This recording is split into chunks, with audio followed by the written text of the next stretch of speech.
see that in season 10. Thank you. Thank you. Hi. Hello. First of all, we would like to thank you and Jason for your outstanding performance in the season finale. It was really heartbreaking, impressive, and just like wow. But mostly me, right? Yeah. Better say it. So, I'll sing Osric on you.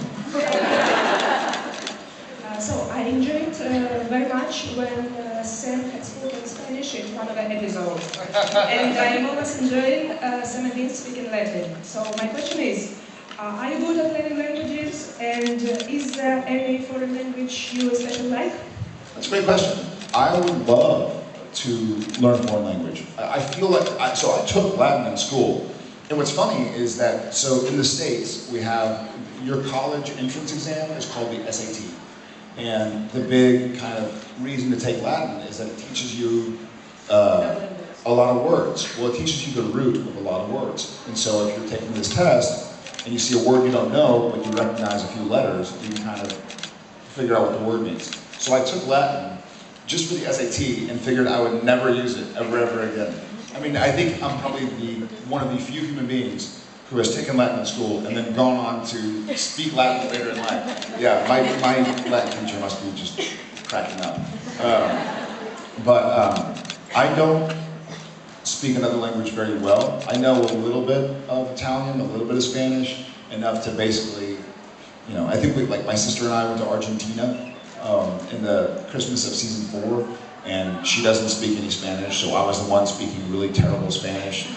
But the funny thing is that, and here it happens too, is that I just know enough to answer basic questions, like to say where to go, to ask where the bathroom is. And so people will start then speaking to me in Italian. And I'm like, or Spanish. And so I remember one time my sister and I got this taxi in Argentina. And I guess I told the guy in Spanish where we were gonna go. And he broke into just a full-on speech. I have no idea what he said. I think he was drunk. And he just started talking and playing some music and then asking if we liked it. And I was like, But I would love to learn more languages. I think that's probably you know what, that's probably the thing in the world I'd like to learn the most, is more languages. Because I love traveling. I love the opportunity to see and meet new people. And like I said, we're in Rome now, and hopefully we'll, in the coming years, get to go see fans and friends in other countries as well. And so I'd love to be able to kind of speak the language. Thank you very much. Thank you.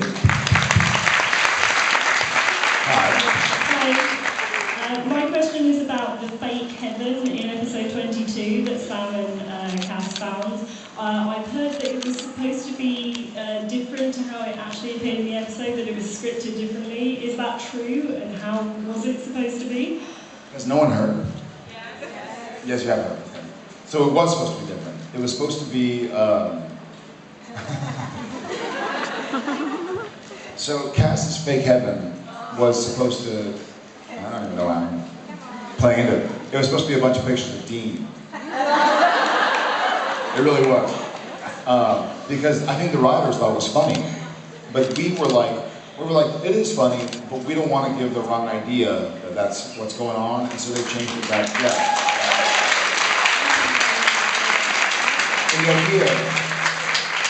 the idea was that Metatron was messing with casting. So we didn't want to make the episode seem like it was like we're hinting towards something, because that would have ruined the show to make it about something that it wasn't about. So they just changed it to like a really kitschy, goofy heaven. Thank you.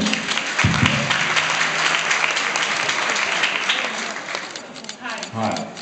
First of all, I want to tell you that I love you. I love you. I love Sam, and I love Sam and Dean's relationship. Cool. So I was wondering what you like about Sam and Dean's relationship and what you don't like. Well, first off, thank you. I love the idea that Sam and Dean help each other through thick and thin, and obviously there's more to it than that. But I guess what it boils down to is that they're there for each other. And I think the theme is to have something to share this life and these troubles through. Whether it's a TV show you enjoy, that's always there for you. Or whether it's an author of books who always writes books that you enjoy, that you can always fall back on. whether it's art or music or food, I mean, like wine, whatever. You have something to share this life with, you know? It doesn't need to be a person. It just needs to be something to care about, something to commit to. So I think Sam and Dean have this unbreakable bond. That being said, my least favorite part is when they, I don't want to say when they fight, but when they fight.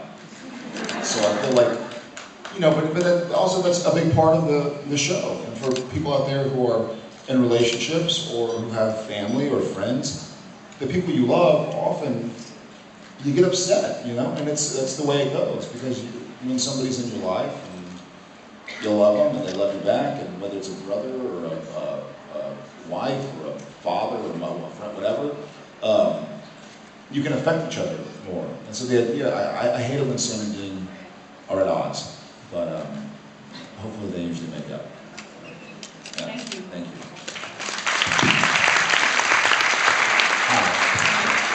My question is, do you want to play some role in the theatre, and if yes, which role will you choose? Well, I'm sorry, say it again. I missed it for a second. Do you want to play some role in the theatre, and if yes, which role will you choose? Oh, yes, of course. You know, I think at this point in my life, I'm not really interested in doing theater right now. I feel like one of my favorite things about TV and film is that you get a chance to really play and to really explore. And so, I mean, even a long play would be, what, 2 or 3 hours? So that's like 2 or 3 episodes of a TV show. So you only get to meet the characters so much. But here, like I've talked about, we have 195 hours of Sam Winchester. So we have a lot, and I really like being able to delve deeply into a character and see all aspects of that character. And if you do a play, then it's just, you know, an hour and a half, 2 hours, maybe 3 hours. And so it's not long enough for me. I like a little bit more. I like to delve a little bit deeper into a character. So for right now, probably not. Thank you, though. Thank you.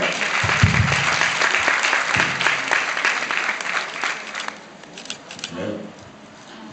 First, I want to say that I'm glad that you're feeling okay enough to be here. Of course. Sorry I cashed out yesterday. Then I was wondering if the writers ever talked to you about Adam, that is just trapped to the grave. Since 70s went through a lot, I was wondering if you think that maybe Sam ever talked about him. Say it again, I'm sorry. I'm sorry? The second part? Say it. If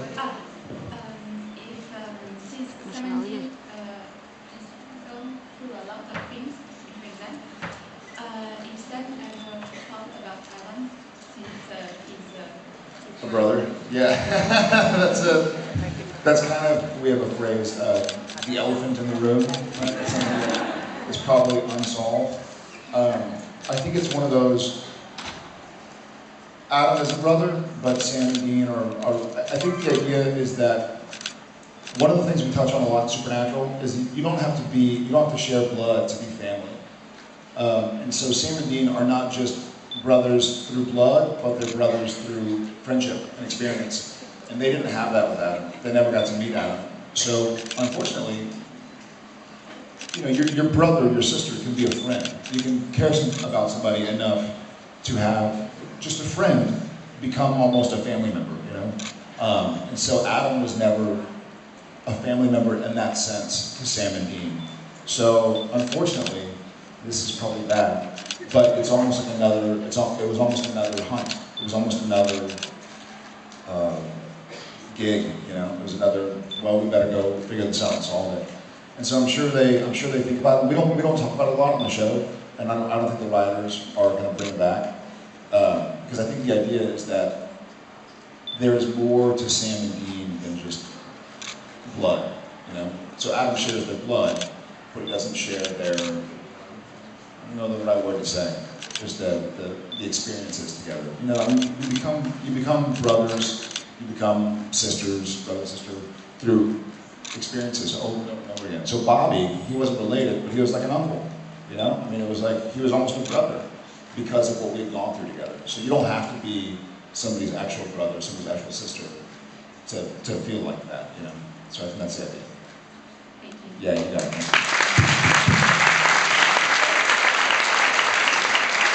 All right, last question. Questione finale.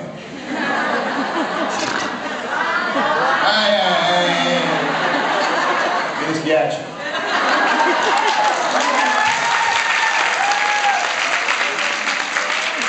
Ciao bello. Ah, ciao, bella. Bella. First of all, I want to thank you for all because you are really talented, beautiful and funny. And your guy is really... Keep going, yeah. I'm going. Your smile is really the best smile I've seen in my life.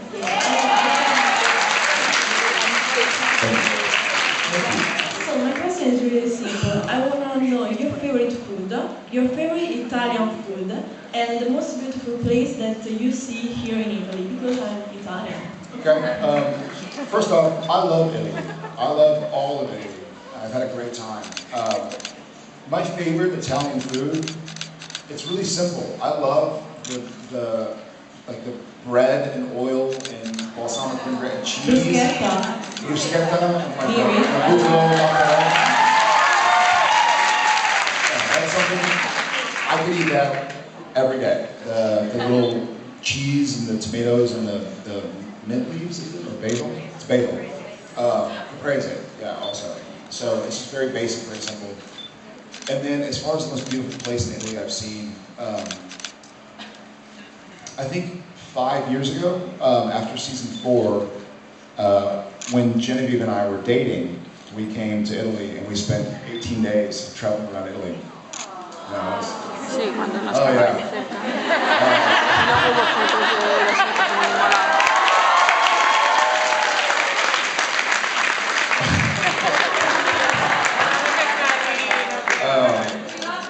I love Jen too.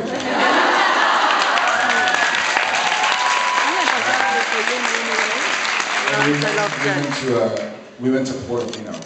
Which, yeah. Basically, if you take a woman to Portofino and she doesn't fall in love with you, then you fail. Thank you so much. All right, I love you guys. Be very gentle with me. Thank you, Tara. Thank you.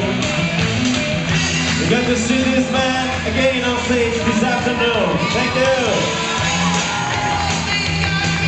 Ok, basta un pochino. Per gli amici italiani, come sempre.